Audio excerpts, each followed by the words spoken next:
এখানে কারো কোনো প্রবলেম আছে কিনা?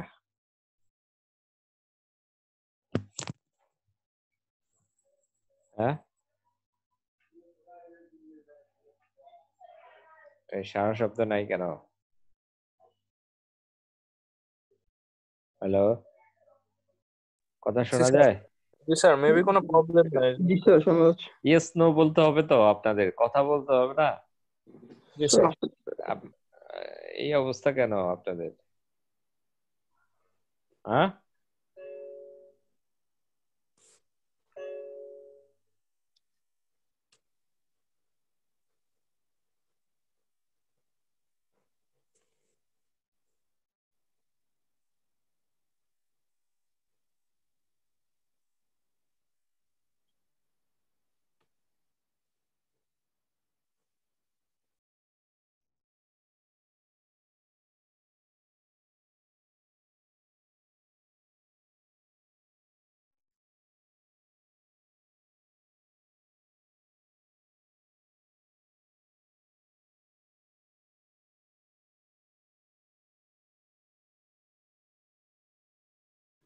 স্যার, আপনার কথা শুনতে পাচ্ছি না, আপনি মিউট হয়ে গেছেন।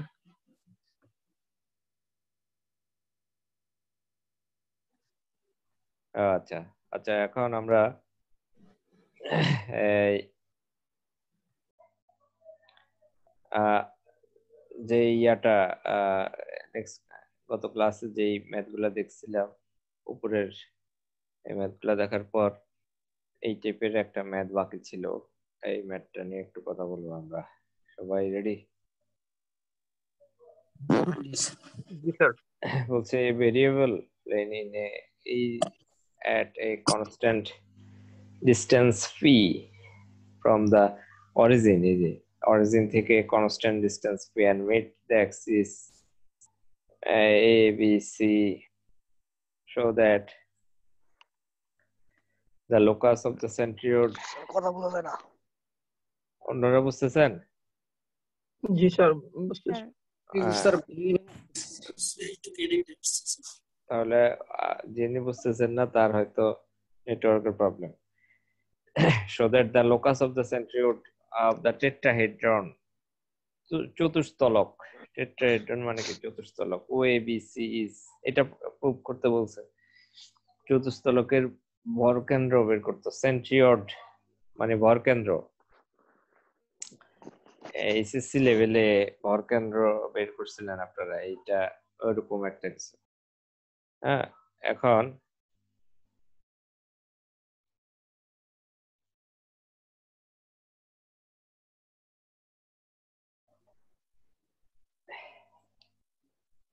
হ্যালো স্যার, শোনা যাচ্ছে না আপনাকে? স্যার আমি কিছুই শুনতে পাচ্ছি না। না শুনবেন কেমনে? আমি তো একবার মিউট করি, একবার ইয়ে করি। আচ্ছা, তাহলে ফার্স্টে আমরা যেটা করবো, let the equation the variable plane at constant distance, একটা ইকুয়েশন আমরা ধরলাম, এটা হচ্ছে lx plus my, constant distance দূরত্বে, হ্যাঁ ডিসটেন্সে একটা পয়েন্ট যদি p হয়, এটার ইকুয়েশন কি হবে? মূলবিন্দু থেকে p এর দূরত্বের equation lx my and z equal to p। তো এই লেফট সাইডের ফুল ইকুয়েশনটাকে, এটা আমরা ধরে নিয়েছি এই ইকুয়েশনটাকে, এটা শুরুর দিকেও ছিল কনস্ট্যান্ট, অরিজিন থেকে কনস্ট্যান্ট ডিস্টেন্সের ইকুয়েশন এটা। লেফট সাইডের যে অংশটুকু আছে এটাকে আমরা পি দ্বারা ডিভাইড করে এরকম আকার পাইলাম। এখন এটাকে আমি এইভাবেও লিখতে পারি, এক্স উপরে নিচে P by L, Y by P by M, Z by P by N equal to 1। এক নম্বর ইকুয়েশন এটাকে আমরা দিলাম। ধরেন এই এক নম্বর ইকুয়েশনটা আমি দ্য অ্যাক্সিস, যদি আমি এ বি সি এই তিনটা অ্যাক্সিস এর সাথে যদি এক নম্বর ইকুয়েশনটা মিট করে, তাহলে এটা কিভাবে মিট করবে? এক নম্বর ইকুয়েশনে যেমন এক্স অ্যাক্সিস এর কোঅর্ডিনেট কি হবে? এক্স অ্যাক্সিস এর কোঅর্ডিনেট এখান থেকে কে বলতে পারে? এক নম্বর ইকুয়েশন থেকে এই জায়গাতে যদি আমি কোঅর্ডিনেট গুলা বসাই, কিভাবে হবে? কে বলতে পারে? এক্স অ্যাক্সিসে আমার আছে কত P by L, by L comma 0 x axis P by L comma 0 0 P by L 0 0 0 হ্যাঁ 0 0 কেন? কারণ ওয়াই জেড জি এর স্যার ব্যাপার আছে এজন্য। এই এক্স অ্যাক্সিসে ওয়াই আর জেড এর কোনো কি নাই, কোঅর্ডিনেট নাই, যার কারণে পি বাই এল 0 0। এরপরে ওয়াই অ্যাক্সিসে ওয়াই এর মান আছে শুধু পি বাই এম, তার মানে 0 পি বাই এম 0, এক্স আর জেড নাই, 0 এখানে। ওয়াই অ্যাক্সিস বরাবর এক্স জেড কি 0 সিমিলারলি জেড অ্যাক্সিস বরাবর এই তিনটা যখন আমরা বসাইলাম, এটা খুবই সিম্পল ক্যালকুলেশন।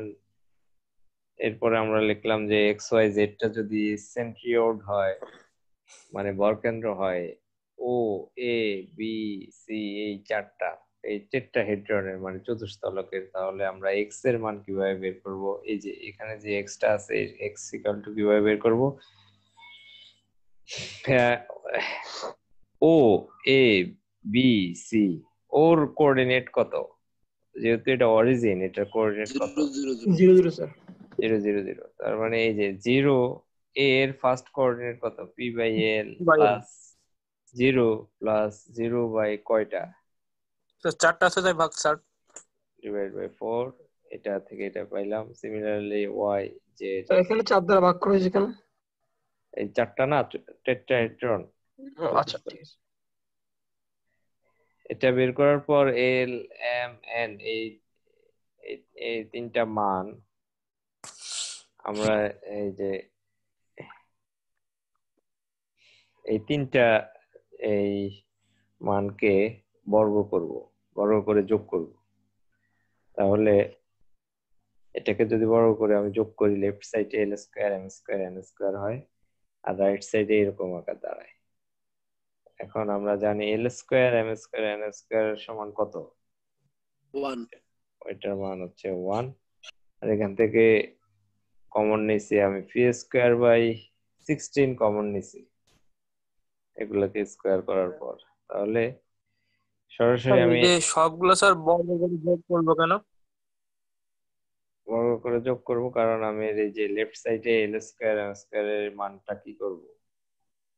বের করে এটা বের করতে হবে আমার। এই যে কোশ্চেনে যে মানটা বের করতে বলছে, আমি তো এখানকার বরকেন্দ্রের মান বের করব, মানে সেন্ট্রিওড বের করব। সেন্ট্রিওডে এল এম এন এর মান থাকবে না, ওগুলার ক্যালকুলেশন করে ওটাকে আমি মিনিমাইজ করে ফেলবো। মিনিমাইজ করে ফেললে এটা পুরোটাই আমি দেখতেছি এটার মান কত চলে আসে 1, এটা ফর্মুলা। আর রাইট সাইডে কমন নেওয়ার পর আমি ইজিলি এটা লিখতে পারতেছি 1 বাই এক্স স্কয়ার। এটা যদি এখানে থাকে তাহলে এটা ওই পাশে গেলে কি হইতে পারে? 16 বাই কি হবে? স্যার যদি আমরা এখানে P square 16 by P square নিলাম, কমন 16 নিলাম, তাহলে তো স্যার এখানে এক্স স্কোয়ার, তাহলে 4 4 4 16 আরো 4 থাকে না কোন জায়গায়? স্যার? ইয়ার লাইনে যে আমরা যেটা বর্গ করলাম কিভাবে 4 থাকে? 16 কমন কিভাবে নিতে পারতেছি বুঝতেছি। আপনার সামনে খাতা কলম আছে? জি জি জি জি স্যার, বুঝতে পারছি স্যার, বুঝতে পারছি। খাতা 4 4 কলম বর্গ করলে ওটা ইয়ে হয়ে যাচ্ছে। জি স্যার বর্গ করে বুঝতে পারছি। আগে হ্যাঁ হ্যাঁ বুঝতে পারছি। এই টাইপের একটা ম্যাথ আসতে পারে, ইম্পর্টেন্ট এই টাইপের ম্যাথ। হ্যাঁ আচ্ছা, তাহলে আপনাদের সিলেবাস এই যে এক্সামটা কবে? নেক্সট ক্লাস 24 তারিখ 24 তারিখে সিলেবাস হচ্ছে এই পর্যন্ত, আজকে যা পড়ানো হলো এই পর্যন্ত, থ্যাংক ইউ। নাকি আরো কমাই বলছিলাম নাকি আরো? আরো আরো তো কমই বলছিলেন স্যার। স্যার বলছিলেন যে স্যার আগের ক্লাসের আগের পর্যন্ত স্যার, মানে আগের ক্লাস যেটা নিছিলেন তার আগের ক্লাস তাই নাকি? জি স্যার আগের ক্লাস তো যে পেজ 342 টা एग्जांपल গুলো করে দিয়েছিলেন তার আগের ক্লাস পর্যন্ত। জি স্যার। আচ্ছা, আপনারা তাহলে রেডি করেন, কারো প্রবলেম আছে কিনা এই মিড টার্মের ম্যাথ যে সিলেবাসটা আমাদের ওইখানে, কারো কোনো প্রবলেম আছে কিনা রেডি করেন।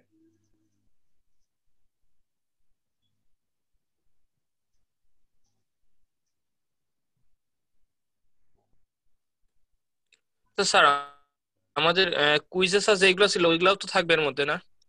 হ্যাঁ হ্যাঁ, অবশ্যই।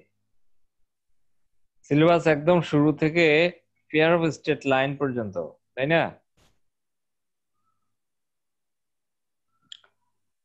হ্যাঁ, স্যার শর্ট ডিসটেন্স পর্যন্ত ছিল না? Pair of state line, shortest distance এর পরে পেয়ার অফ স্টেট লাইন আরেকটা চ্যাপ্টার ছিল, স্টেট লাইনের পরে পেয়ার অফ স্টেট লাইন, ওই চ্যাপ্টার পর্যন্ত ছিল। সবাই সিলেবাসটা কেয়ারফুলি একটু ইয়ে করেন, ঠিক করে নেন। নেক্সট ক্লাসে যেহেতু একটা 105 পেয়ার অফ স্টেট লাইন,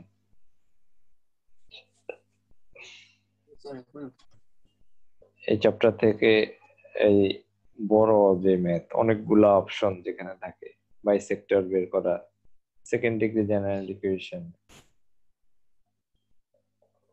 এই চ্যাপ্টারটা পেয়ার অফ স্টেট লাইনের এই চ্যাপ্টার পর্যন্ত থাকবে exam, pair of state line. বুঝছেন নাকি? জি স্যার। জি স্যার। স্যার তাহলে স্ট্রেট লাইন আর হচ্ছে পেয়ার অফ স্ট্রেট লাইন এইটাই তো, এই দুটোই তো নাকি? হ্যাঁ নাকি প্রথম দিয়ে একদম ওই যে স্থানাঙ্ক দিয়ে একদম? আপনার তো আর ক্লাস করেন নাই মনে হয় এর আগে। মানে স্যার ওই যে কুইজে যেগুলো হয়েছে ওগুলা সহ? আপনি কি আর কখনো ক্লাস করছেন এই ক্লাসে? অবশ্যই স্যার, অবশ্যই স্যার, আপনি দেখতে পারেন। আচ্ছা, তাহলে বলেন এবার কি সিলেবাস দেওয়া হয়েছিল? মাঝখানে স্যার আমার ক্লাস মিস আছে একটা, হ্যাঁ, সো বলতে পারবো না, কিন্তু আপনার আপনি কুইজের কুইজের পরে এইমাত্র বললেন ফাইনাল এক্সামের যে টপিকস গুলা, এই এই চ্যাপ্টার গুলা শেষ হওয়ার পরেও, একটা সম্পূর্ণ বই পড়ানো হবে। সম্পূর্ণ বই বলতে এই বইটার প্রায় অর্ধেকের মতো পড়ানো হবে। এই যে ভেক্টর অ্যানালাইসিস, একটু বড় করি। সময় কি পাবো স্যার? হ্যাঁ পাবেন, মানে দেখেন এই যে সব এটা ইজি। এই বইটার ভেক্টর ইন্টিগ্রেশন, আমরা ভেক্টর ইন্টিগ্রেশন, এরপরে হয়তো গ্রিনস থিওরাম যদি ধরতে পারি এতটুকু। স্যার এই বইটার পিডিএফ কি আমাদের জন্য দেওয়া আছে? আমি দিয়ে দিব এই গ্রুপে। যাই হোক, এখন আমরা ঝটপট করে একটা চ্যাপ্টার শেষ করে বলবো, সেটা হচ্ছে কমপ্লেক্স নাম্বার এর ইনিশিয়াল, শুরুর দিকের কিছু টপিকস আমরা পড়বো এখন। কমপ্লেক্স নাম্বার শুরু করার আগে বলেন দেখি কাকে বলে complex number?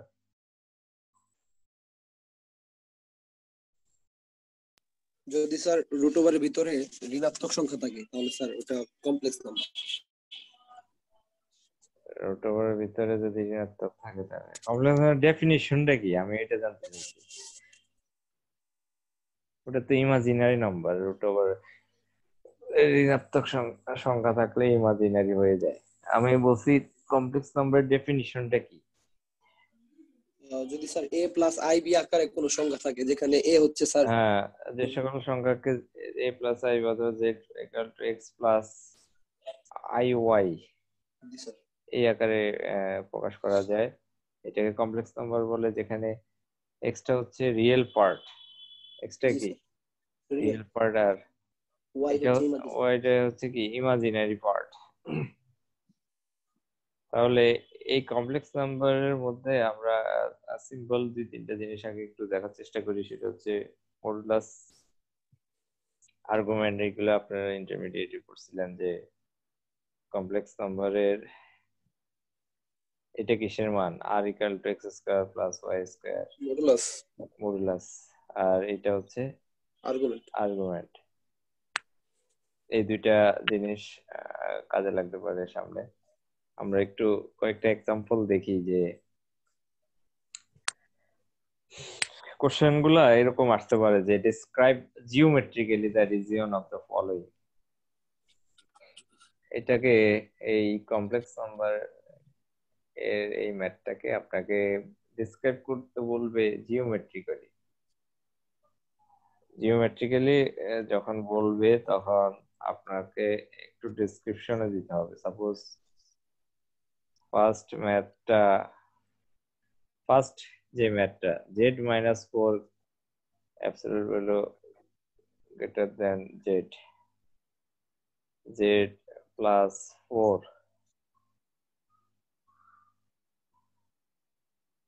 z-4 absolute value of z, এটা হলো মেইন কোশ্চেন। এখন তাহলে z ইকুয়াল টু কত? z এই মাত্র বলছি কমপ্লেক্স নাম্বার, z ইকুয়াল কত? x plus iy। যদি x প্লাস iy হয় তাহলে z equal to x plus iy root over x square plus y square minus এই 4। আবার z এর মান এখানেও কি করলাম? ফার্স্টলি আমরা এটা এখানে বসাইলাম। এই ম্যাথটা এখানে বসানোর পর আমরা যেটা করব হচ্ছে রিয়েল পার্ট আর ইমাজিনারি কি করব আলাদা করে বলব। এখানে x আর 4 আলাদা করলাম আর ইমাজিনারি আলাদা। ঠিক এখানেও কি করছি? রিয়েল আর ইমাজিনারি আলাদা, এখানে আলাদা। অ্যাবসলিউট ভ্যালুর ভিতরে এখন আমরা মডুলাস ফর্মুলা কি? Modulus real part square plus imaginary পার্টের রিয়েলটা স্কয়ার। ফর্মুলাটা কি? এই যে একটু আগে উপরে দেখছিলাম যে মডুলাসের ফর্মুলা। মডুলাসের ফর্মুলা হচ্ছে z equal to r equal to real part square plus ইমাজিনারির যে পার্টটা রিয়েল, ইমাজিনারি পার্টের সাথে যেটা থাকবে ওইটার স্কয়ার। স্কয়ার করলে দুই দিকে আমি দেখতেছি x লেস দেন কত পাওয়া যায়? 2। তাহলে এটা জিওমেট্রিক্যালি কি হবে? x লেস দেন 2 এটা গ্রাফ আঁকলে কি রকম হবে এটা আমাদের জানতে হবে যে x এর মান 2 এর চেয়ে কি ছোট না বড়? ছোট। ছোট। ছোট বলতে এই পাশের মান, ঠিক না? মাইনাস ইনফিনিটি, তার মানে 2 থেকে মাইনাস ইনফিনিটি এইদিকে সব মান, ঠিক কি না? জি স্যার। ঠিক। জি স্যার। তার মানে এই 2 থেকে এই যে এইদিকে সব মান, এই যে এইদিকে সব মান কি করা? বোল্ড করা। এই কথাটা এখানে লিখতে হবে যে the region is the set of all points such that x less than 2. এটা হচ্ছে রিজিয়ন। ফার্স্টলি এটা বলতে হবে, that is the set of all points of xy left hand side of the state and x equal to 2 এর graph হচ্ছে কত? Firstly আপনি x equal to 2 এর গ্রাফ y axis বরাবর x equal to 2 এর গ্রাফ, আর এইটা left সাইডের যে এরিয়াটা আছে ওইটাই হচ্ছে এখান থেকে বুঝতে হবে যে এটাই হচ্ছে রিজিয়ন, এক্স এর থেকে ছোট এই মান। তো এখানকার এই ম্যাথগুলো একই রকম, যেমন মূল বিন্দু বিশিষ্ট সার্কেলের ইকুয়েশন কে বলতে পারে? সার্কেলের equation plus y square equals to r square. Right, x square plus y square equal to, আর যদি কেন্দ্র ব্যাসার্ধ থাকে তাহলে x minus alpha plus y minus x minus alpha y minus beta এটা দিয়েছে plus y minus beta equal to r square. Okay, তো আমরা এই ম্যাথটাতে একটু দেখি যে এখানে যদি 5 নম্বর এই ম্যাথটাতে কি বলছে? কোশ্চেনটা এরকম যে x plus 3i greater than 4। Question এটা ছিল 5 নম্বরের question. Question number 5, z plus 3i greater than কত? 4, ঠিক না? জি। তো z এর মান বসাইলাম কত? x plus i y 3i greater than 4, real imaginary আলাদা করে স্কয়ার মডুলাস। এখন এর দুই দিকে স্কয়ার করার পর আমার এরকম আকার আসলো, এই যে এইরকম আকার। এই আকার যখন আসলো গ্রেটার দেন এর এই পাশে আমি দেখতেছি যে সার্কেলের ইকুয়েশন হয়ে যায়, সার্কেল ইকুয়েশন। বাট তাহলে আমার এটার সেন্টার কি হবে? এই ইকুয়েশন থেকে আপনাকে বুঝতে হবে যে যে ইকুয়েশনটা দেওয়া থাকবে এটা 0,3 যেরকম -3, ঠিক না? মাইনাস হবে স্যার।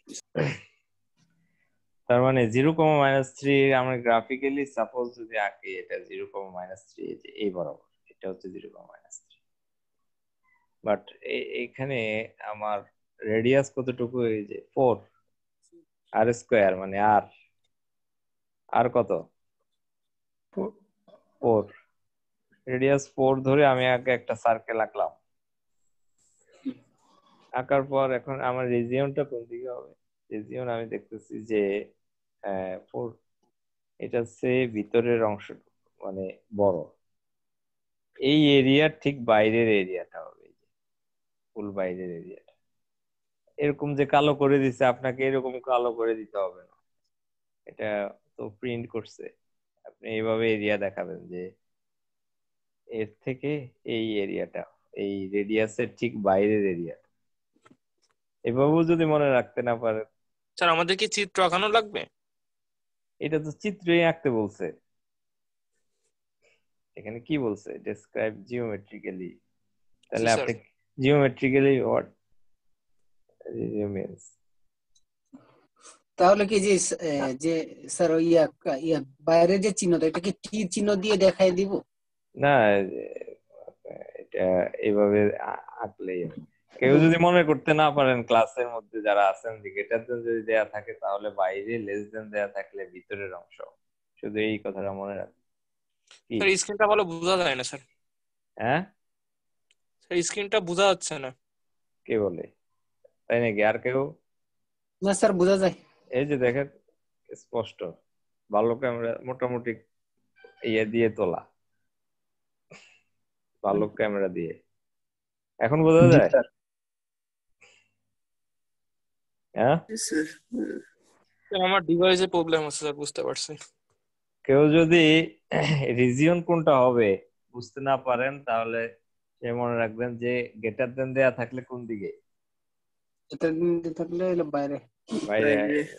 আর লেস দেন হচ্ছে দেয়া থাকলে ভিতরের দিকে। বাট আপনি এই যে জানতে হবে এটা আসল মিনিংটা। এই যে এখানে বলা আছে 4 রেডিয়াসের ঠিক বাইরের এরিয়াটা।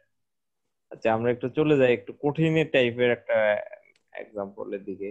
যে সাপোজ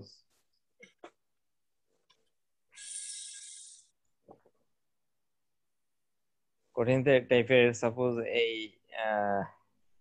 14 ম্যাথে কোশ্চেন ছিল এরকম, I am imaginary half less than half, sorry, imaginary 1/z less than কত? half।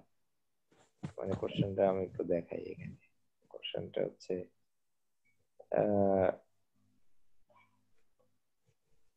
ইমাজিনারি কত? 1/z less than কত? half। এখন 14 নাম্বার। আচ্ছা, z এর মান কি করলাম আমরা এখানে? জাস্ট প্রথমে z এর মান বসাই। কোশ্চেন যেটা দেয়া থাকবে ওইটাতে z এর মান বসানোর পর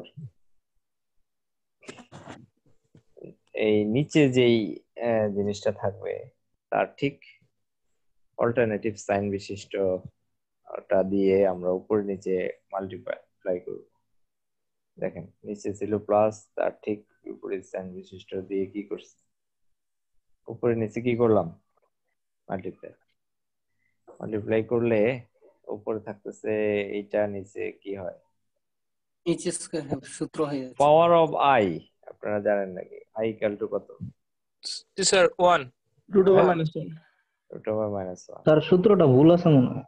i a square minus b square হবে। i স্কয়ার সমান কি হবে?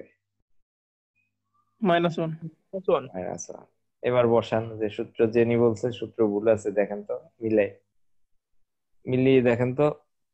না ঠিক আছে স্যার, i এর মান ঠিক আছে ঠিক আছে। এখন ঠিক আছে না? ওকে।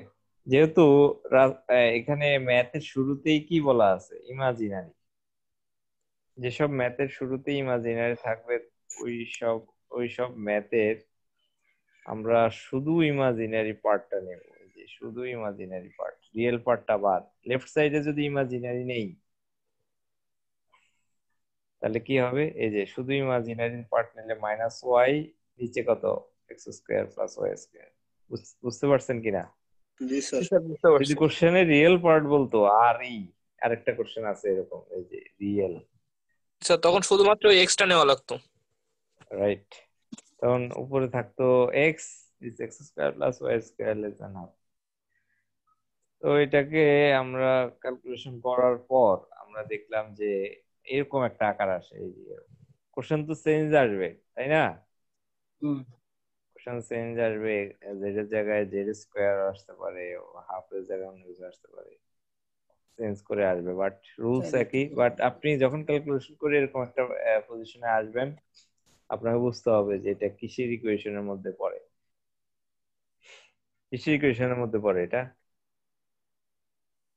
কে বলতে পারে? এটা উপবৃত্ত। আরে না, এই মাত্র বলছিলাম এটা সার্কেলের ইকুয়েশন। এটা সার্কেল।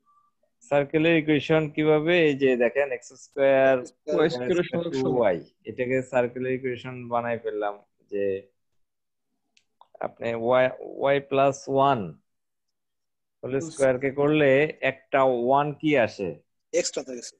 এক্সট্রা আসে, সেটাকে আমি এই পাশে কি করে দিলাম, অ্যাড করে দিলাম। তাহলে এই পাশের 1 আর 1 ক্যান্সেল, উপরে ইকুয়েশনটা পাওয়া যায় বাটে। আমি একটা সার্কেলের ইকুয়েশন পাইলাম। এখানে এক্স এর মান 0, ওয়াই এর মান -1, 0 -1, এটা হচ্ছে সেন্টার। এই 1টা কি হয়ে গেছে এখন? রেডিয়াস, ঠিক না? জি স্যার। এই যে 1 রেডিয়াসে আমি কি করছি, একটা সার্কেল আঁকলাম। আঁকার পর আমি দেখলাম যে এটা 1 এর চাইতে, এই রেডিয়াসের চাইতে এটার মান কত? 1 এর চাইতেও কি বড় এই এরিয়াটা। এই কথাটা লিখতে হবে, this represent the set of all external point. Internal হলে কি হইতো? ভিতরে হইতেছে। ভিতরেরটা হইতো স্যার। এই ম্যাথগুলো সহজ, আপনারা করবেন, বেশি না। আমি স্যার এগুলো ফাইনালের। হ্যাঁ ফাইনাল সিলেবাস চলিতেছে, এই 15 পর্যন্ত আপনারা দেখবেন। কত পর্যন্ত? 15 পর্যন্ত। 1 থেকে 15। আচ্ছা, এবার আমরা চলে আসি যে আমাদের মিডের যে এক্সামটা হবে তার সিলেবাসের মধ্যে কারো প্রবলেম আছে কিনা দেখান। স্ক্রিন শেয়ার করে দেখাইতে পারেন, অথবা আমাকে বলেন যে অমুক শীটের অত নম্বর ম্যাথে আমি এই লাইনটা বুঝতেছি না, এই লাইনের পর এই লাইনটা আসলে কিভাবে, এরকম অনেক সময় অনেকে ক্যালকুলেশন করতে গিয়ে ঝামেলা মনে হইতে পারে। বা